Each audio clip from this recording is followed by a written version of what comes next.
আসসালামু আলাইকুম। আশা রাখি আপনারা সবাই ভালো আছেন। আমিও ভালো আছি। এখন সন্ধ্যাবেলা। এখন আমি সন্ধ্যার যে একটা নাস্তা বানাবো সেটা হচ্ছে এই যে ফুলকপির পকোড়া। অনেকেই ফুলকপির পকোড়া বলে, অনেকেই চপ বলে। আমি চপই বললাম, দুটাই বলা যায়। এই যে ফুলকপির চপ। আর এই যে ফুলকপিগুলা আজকে হচ্ছে এই যে আর এক বিশাল একটা ফুলকপি নিয়ে আসছে, দুইটা নিয়ে আসছে, সেটার একটা আমি ফ্রিজে রেখে দিব। এই যে এর জন্য ভাপ দিয়ে রাখছি হালকা। এই যে গরম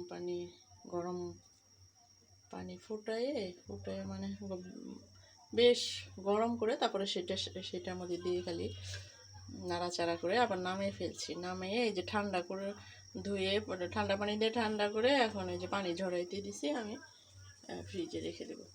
আর এই যে ফুলকপির চপটা বানানোর জন্য গরম পানিতে হালকা একটু ভাপ দিয়ে নিব।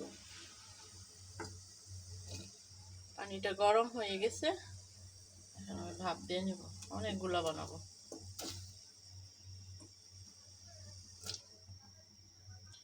ভাপ দিয়ে নিলে কি হয়, কাঁচা গন্ধটা চলে যায়, আর হচ্ছে যখন ভাজবো তখন সিদ্ধটা হয় খুব সুন্দরভাবে। সেই জন্য ভাপটা দেওয়া, একদম সিদ্ধ করবো না।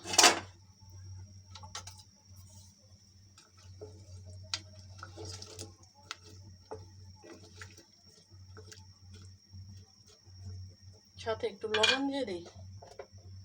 লবণটা দিলে ভিতরে পাঞ্ছে করবে না, খালি আমি ঝরাইয়ে নিব। লবণ দিয়ে দিই, স্বাদটা ভালো হবে।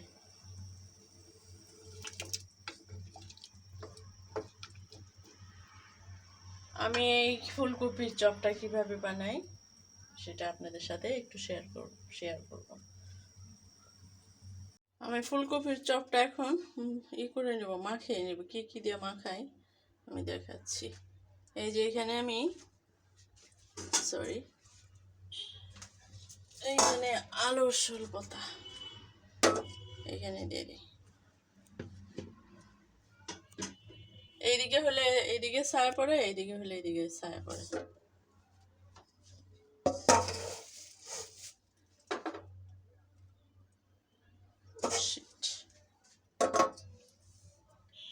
এখানে আমি রসুন আর আদা বাটা দিয়ে দিছি। রসুন আদা আর হচ্ছে পরিমাণ মতো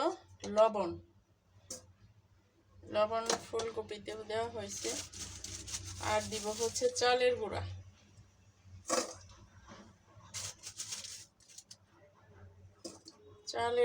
আর হচ্ছে বেসন, আমি দুইটা মিক্সড করে দিব। এটা হচ্ছে বেসন। বেসনের পরিমাণটা কম দিব আর চালের গুঁড়িটা বেশি দিব। চালের গুঁড়িটা মচমচে ভাব হবে। আর যেহেতু আমি মিষ্টি পছন্দ করি, হালকা একটু চিনি দিয়ে দিব। আর হচ্ছে মরিচের গুঁড়া। মরিচ ঝালটা আপনারা যেরকম খান সেরকম দিবেন। এখন আমি এগুলো মাখিয়ে তারপরে ফুলকপিটা মেখে নিব। আর কিছু দিব না। আর যে ধনে গুঁড়া গুঁড়া এগুলো কোনো কিচ্ছু লাগবে না। শুধু আদা রসুন বাটাটা আর হচ্ছে মরিচ আর এই যে চালের গুঁড়া, বেসন আর হচ্ছে হালকা চিনি, লবণ তো লাগবেই। এই চালের গুঁড়ার মধ্যে যদি কর্নফ্লাওয়ার দেওয়া হয়, কর্নফ্লাওয়ারটায় বেশি মুচমুচে ভাব হয়, কিন্তু আমার কর্নফ্লাওয়ার নেই, আমি কর্নফ্লাওয়ার দিতে পারিনি।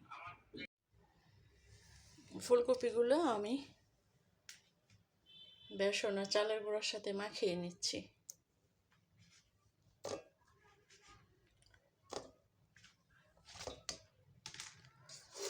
এভাবে মেখে আমি কিছু সময় 5 মিনিট, বেশি সময় রাখবো না, 5 মিনিট মাখিয়ে রেখে তারপরে ভেজে ফেলবো। এখন আমি চপগুলা ভেজে নেব। ফ্রাই প্যান দিয়েছি, ফ্রাই প্যানে তেলও দিয়েছি, গরমও হয়ে গেছে।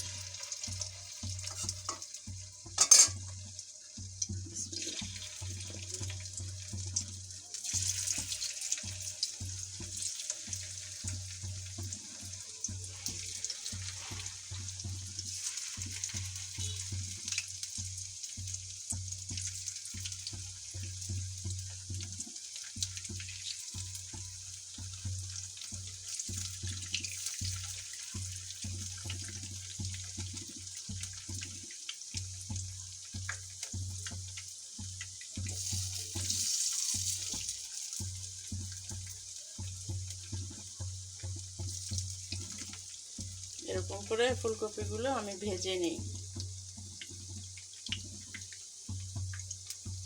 প্রথমে অল্প আঁচ দিলাম, তারপরে পরে বাড়িয়ে দিলাম। এইভাবে ভেজে নিই।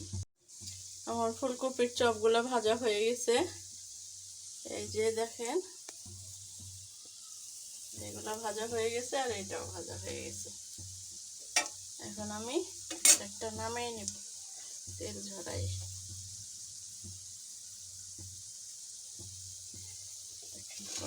কতগুলা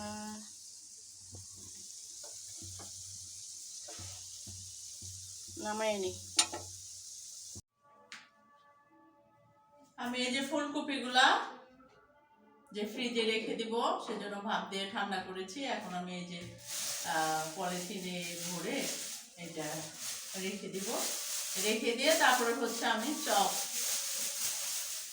যে ভাজতেছি, ওই পাশে কিন্তু ভাজা হচ্ছে। এই যে আমি এগুলা রেখে দিব।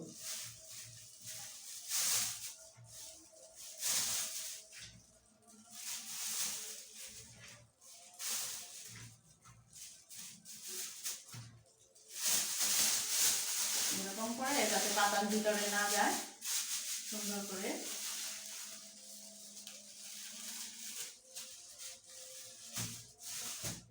রেখে দিব। একটা একটা বের করে খাবো যখন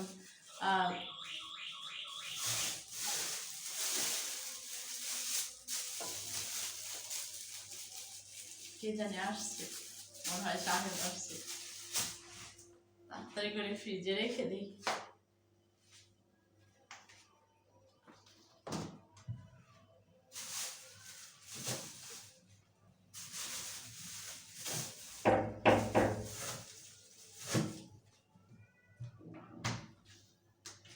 চলে আসছে,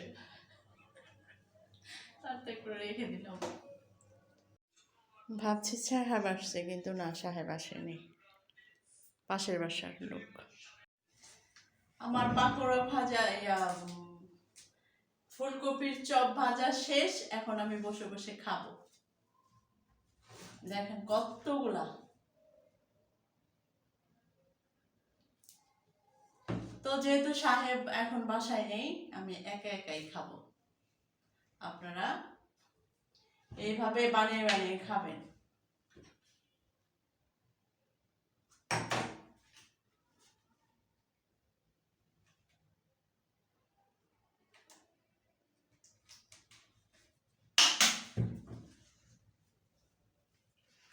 তো এইভাবে যারা এই ফুলকপির পাকোড়া পছন্দ করেন বা চপ পছন্দ করেন, তারা আমার মতো এইভাবে বানিয়ে খাবেন।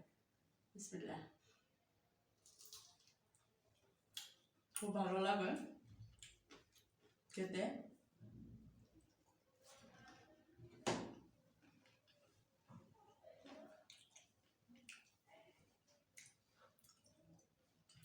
তো আমি একা একা খাচ্ছি, কারণ বাসায় কেউ নেই, একা আমি, সেজন্য একাই খেতে হচ্ছে।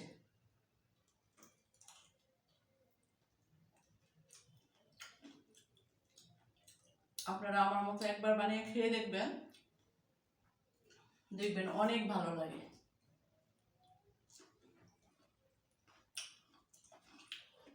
আমি ফুলকপির দিন হলেই আমি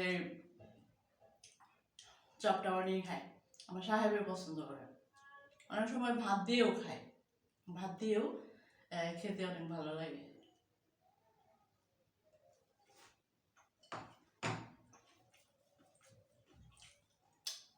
অনেকে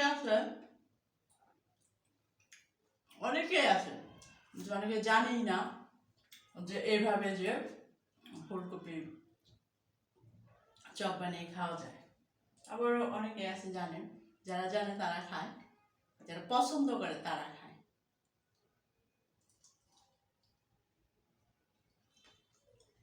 সেদিন আমার ছোট ননদ জুথি আবার বাসায় এটা খেলাম, ওটাও খুব ভালো লাগছে।